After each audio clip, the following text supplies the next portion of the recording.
राजस्थान का ही उदाहरण लीजिए। पानी का महत्व राजस्थान से बेहतर भला कौन समझ सकता है। यहां कई क्षेत्रों में इतना भयंकर सूखा पड़ता है,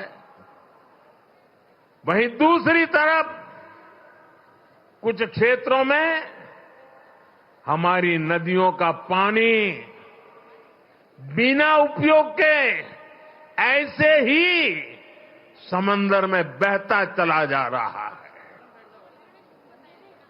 और इसलिए ही जब अटल बिहारी वाजपेयी जी की सरकार थी तो अटल जी ने नदियों को जोड़ने का विजन रखा था। उन्होंने इसके लिए एक विशेष कमेटी भी बनाई। मकसद यही था कि जिन नदियों में जरूरत से ज्यादा पानी है, समुद्र में बह रहा है, उसको सूखाग्रस्त क्षेत्रों तक पहुंचाया जा सके। इससे बाढ़ की समस्या और दूसरी तरफ सूखे की समस्या, दोनों का समाधान संभव था।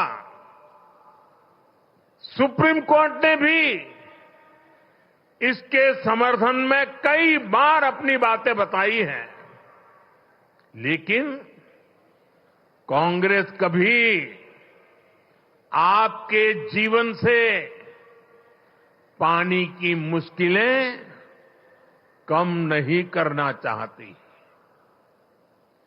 हमारी नदियों का पानी बहकर सीमा पार चला जाता था, लेकिन हमारे किसानों को इसका लाभ नहीं मिलता था।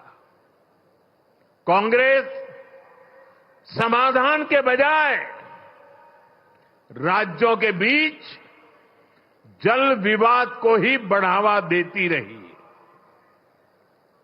राजस्थान ने तो इस कुनीति के कारण बहुत कुछ भुगता है।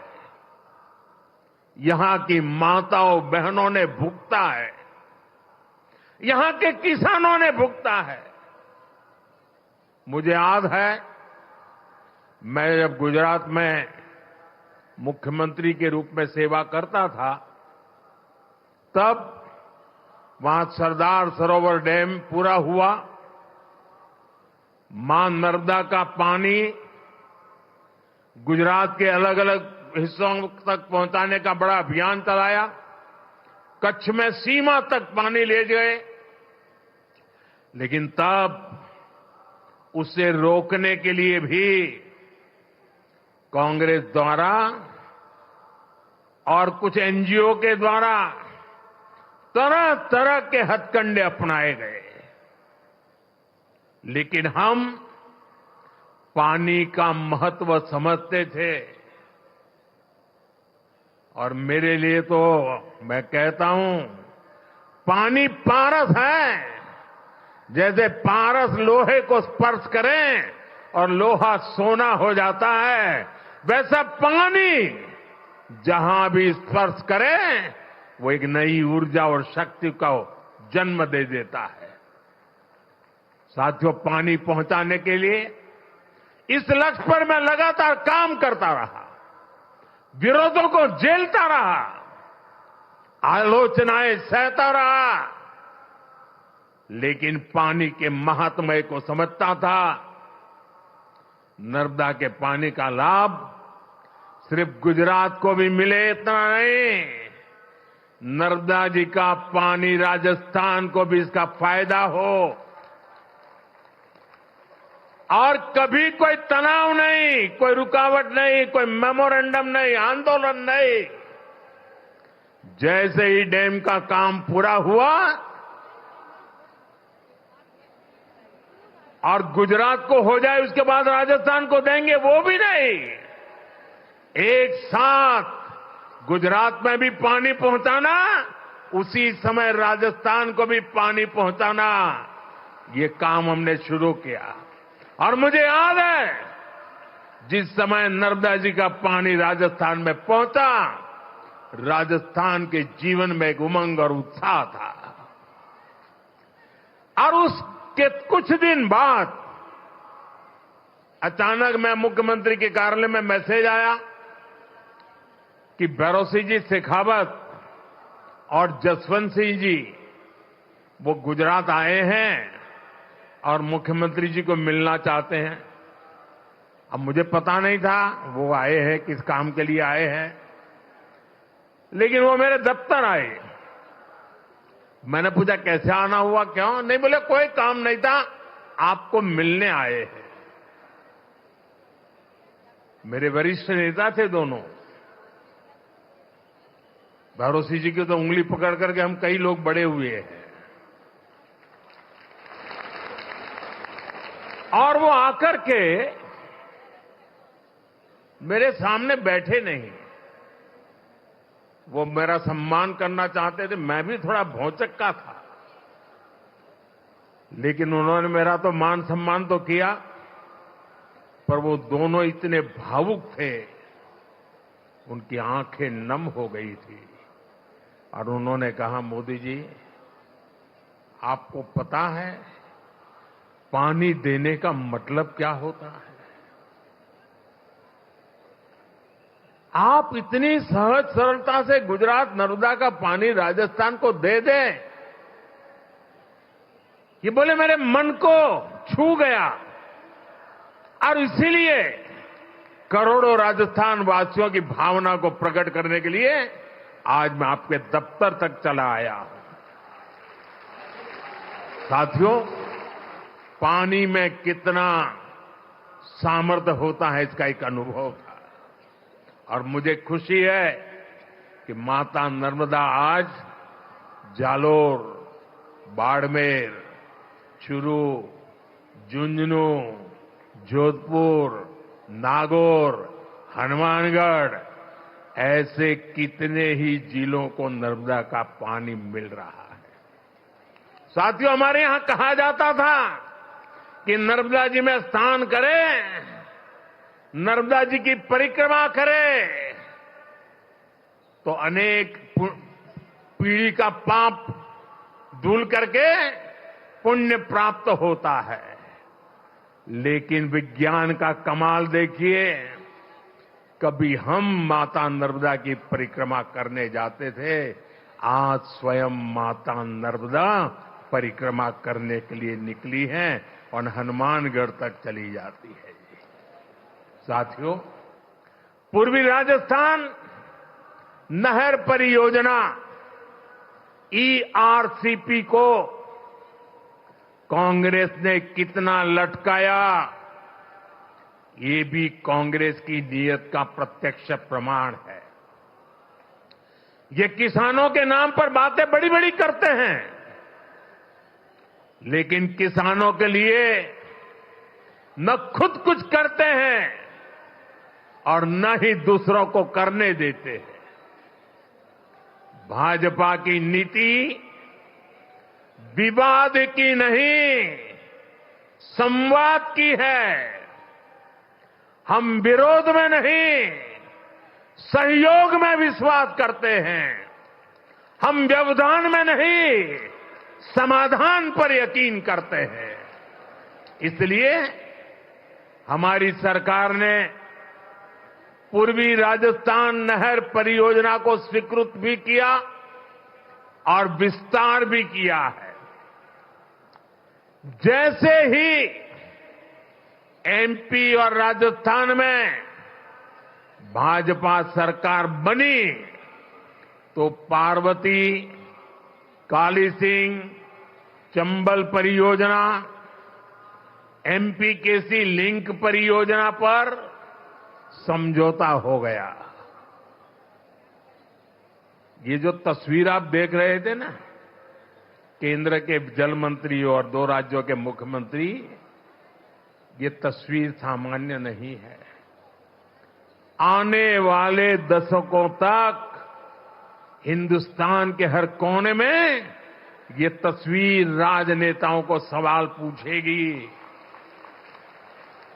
हर राज्य को पूछा जाएगा कि मध्य प्रदेश, राजस्थान मिलकर पानी की समस्या को, नदी के पानी के समझौते को आगे बढ़ा सकते हैं। तुम ऐसी कौन सी राजनीति कर रहे हो कि पानी समंदर में बह रहा है, तब तुम एक कागज पर हस्ताक्षर नहीं कर पा रहे हो। ये तस्वीर पूरा देश आने वाले दशकों तक देखने वाला है। ये जो जलाभिषेक हो रहा था ना, ये दृश्य भी मैं सामान्य दृश्य नहीं देखता हूं। देश का भला करने के लिए सोचने वाले, विचार से काम करने वाले लोग, उनको जब सेवा करने का मौका मिलता है तो कोई मध्य प्रदेश का पानी लेके आता है, कोई राजस्थान का पानी लेके आता है। उन पानी को इकट्ठा किया जाता है और मेरे राजस्थान को सुजलाम सुफलाम बनाने के लिए पुरुषार्थ की परंपरा शुरू कर दी जाती है। यह असाधारण घटना है।